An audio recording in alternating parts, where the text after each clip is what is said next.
Hello, we are third-year pharmacy students from UCSF, and we are pleased to present our research findings regarding postoperative ileus, or POI, in older adults undergoing elective surgery at UCSF Medical Center. As we know, opioids encompass a class of drugs routinely administered for postoperative pain management in inpatient surgical settings.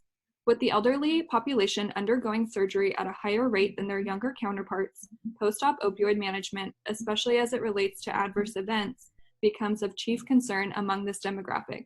One serious complication related to opioid medication use is POI.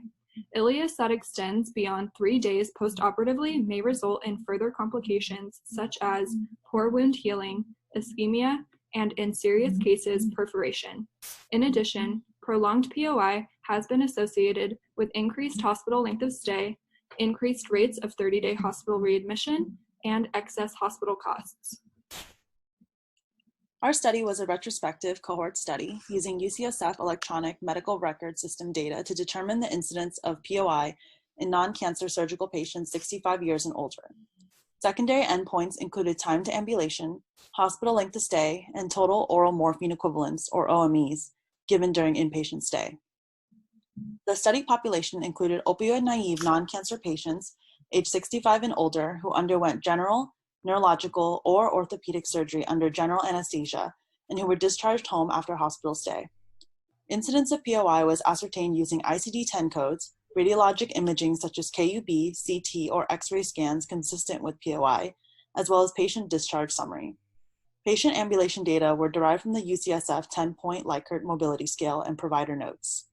Study covariates included length and type of surgical procedure, postoperative OME administration, hospital length of stay, and patient's postoperative disposition, all of which were ascertained from the study subject's EMR. All analyses were performed using R. In the period January 1st, 2017 through December 31st, 2019, 538 adult surgical patients met inclusion criteria, including 164, 169, and 205 unique patients in 2017, 2018, and 2019 respectively. 284 patients underwent neurological surgery, followed by 143 patients who underwent general surgery, and 111 patients who underwent orthopedic surgery. Overall, 51.6% of patients were female, and the mean age was 70.9 years old. At hospital admission, 531 patients were classified as ASA Class 2. In the study period, 16 or 30.0% of patients had documented positive KUB and or POI at UCSF Medical Center. The median time to ambulation for patients who developed POI was 19 hours compared to 18.5 hours for patients without POI.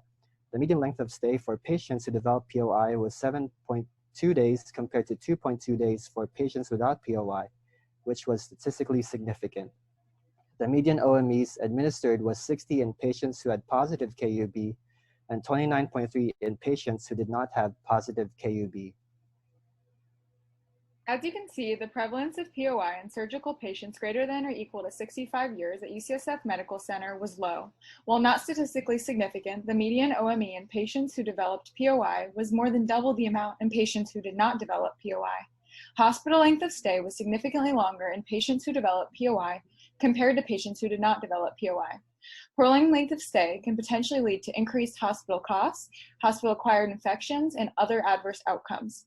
Age, administered OMEs, and hours to ambulation were positively correlated with incidence of POI, whereas oral naloxone administration and patient-reported pain scores were negatively correlated with POI.